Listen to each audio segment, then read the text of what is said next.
It was supposed to be the kind of night that backpackers dream about. Music drifting over the waves, barefoot dancing under the stars, and the warm air of a tropical paradise.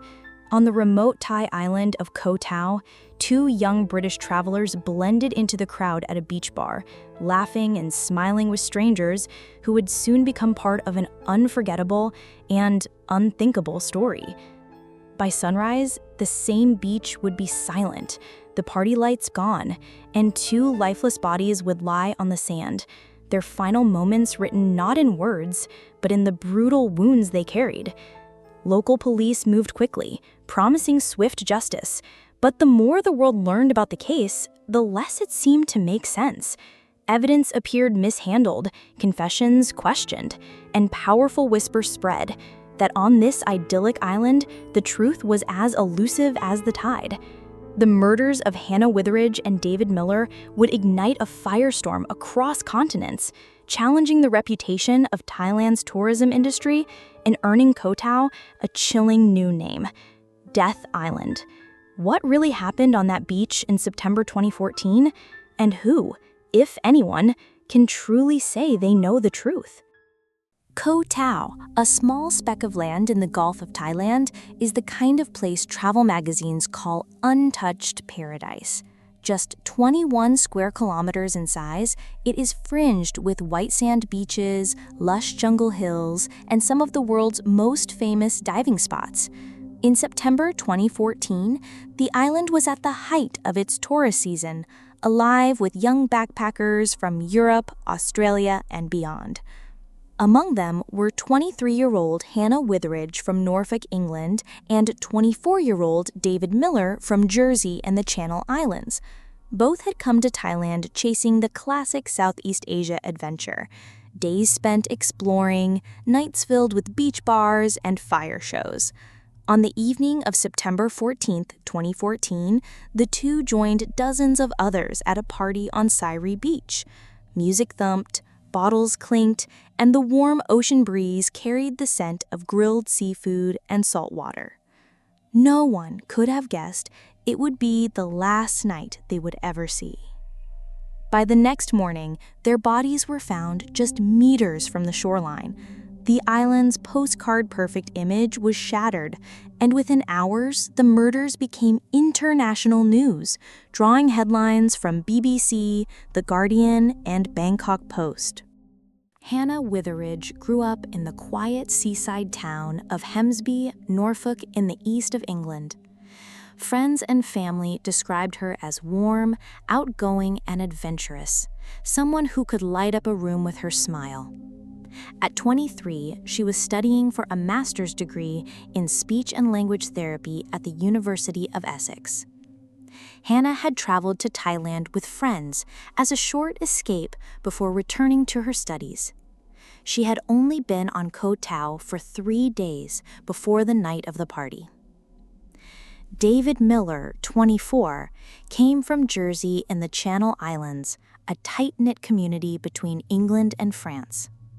A recent graduate in civil and structural engineering from the University of Leeds, David had spent months traveling across Southeast Asia. Friends remembered him as athletic, easygoing, and always eager for new challenges, from diving to water sports. Koh Tao was one of his last stops before he planned to meet his brother in Bangkok.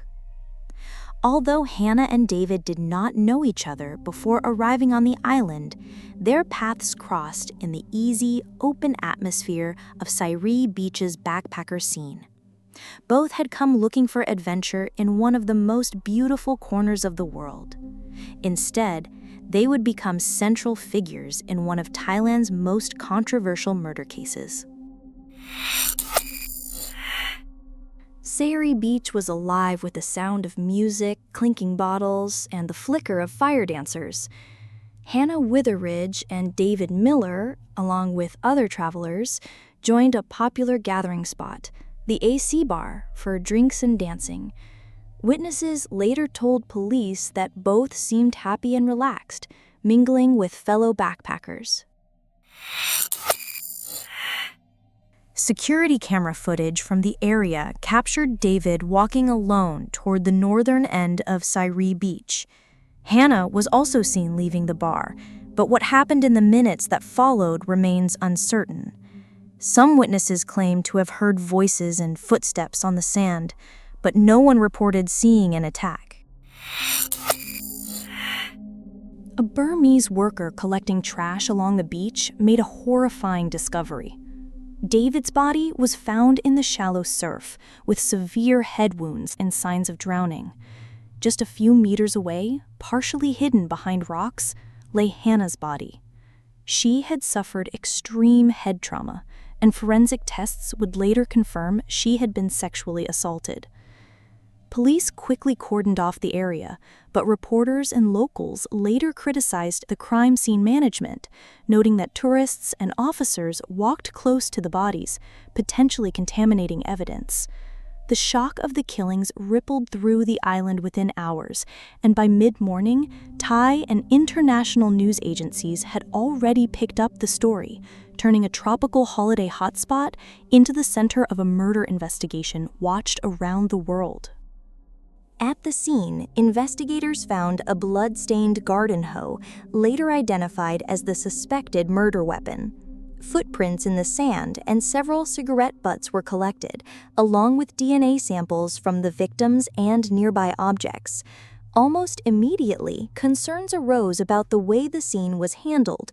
Journalists reported that police and bystanders walked dangerously close to the bodies without full protective measures. Some witnesses claimed items were moved before being photographed, and The Guardian noted that incoming tides may have washed away potential evidence. Within 2 days, police announced they had obtained DNA matches but withheld key details from the public. The lack of transparency, coupled with local rumors of powerful connections, fueled early suspicions that the case might be shaped by forces beyond the evidence itself. Within 2 weeks of the murders, Thai police announced they had arrested 2 Burmese migrant workers, Zaw Lin and Win Zaw Tun, both employed in local hospitality jobs. According to authorities, DNA collected from the crime scene matched both men, and they had confessed to the killings during interrogation. But almost immediately, the case against them drew international criticism. Human rights groups, including Amnesty International, alleged that the confessions were obtained under duress, with reports of beatings and threats of execution if they did not comply. Both men later retracted their statements, claiming they were forced to confess. Critics also questioned why other potential suspects were not thoroughly investigated. Early witness accounts mentioned local men connected to influential families being near the beach that night. Yet, according to The Guardian, these individuals were quickly ruled out without full DNA testing. Online, alternative theories began to circulate. Scapegoating, the Burmese workers, being vulnerable migrant laborers, were easy targets for a quick resolution to a high-profile case. Local involvement. Some believe the real perpetrators had powerful connections on the island, allowing them to evade scrutiny. Party dispute. Another theory suggests the attack followed a confrontation at the beach bar earlier that night, though no firm evidence supports this. Despite the controversy, the official narrative that Zaw Lin and Win Zaw Tun committed the murders remained unchanged, and both men faced the death penalty upon conviction. On December 24, 2015, a Thai court found Zaw Lin and Win Zaw Tun guilty of the murders of Hannah Witheridge and David Miller. They were sentenced to death, with the judge citing DNA evidence as the decisive factor. The verdict was met with outrage from human rights organizations and skepticism from the victims' home countries. The UK Foreign Office noted serious concerns over the handling of forensic evidence and the fairness of the trial. Amnesty International condemned the death sentences, pointing to allegations of torture and coerced confessions. For years, both men maintained their innocence while appealing the conviction. In August 2020, they received a royal pardon from King Maha Vajiralongkorn, reducing their sentences from death to life imprisonment. They remain incarcerated in Thailand. Meanwhile, Koh Tao's reputation has never fully recovered. Since 2014, several other unexplained tourist deaths have been reported on the island, fueling its grim nickname, Death Island. For some, the case is closed. For others, it remains an unresolved mystery clouded by corruption, fear, and unanswered questions. The murders of Hannah Witheridge and David Miller tore away the postcard-perfect image of Koh Tao, revealing an undercurrent of fear, silence, and suspicion.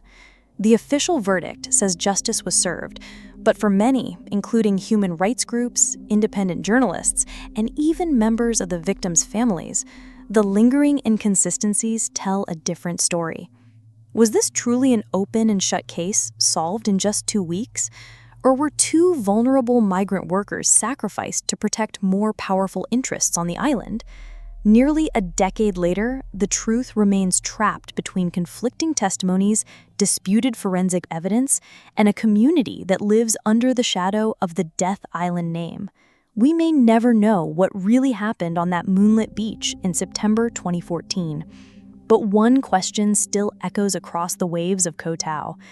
If the truth is out there, who has the power or the courage to tell it? What do you believe happened that night? Share your thoughts in the comments. And remember, sometimes the most dangerous secrets are hidden in plain sight.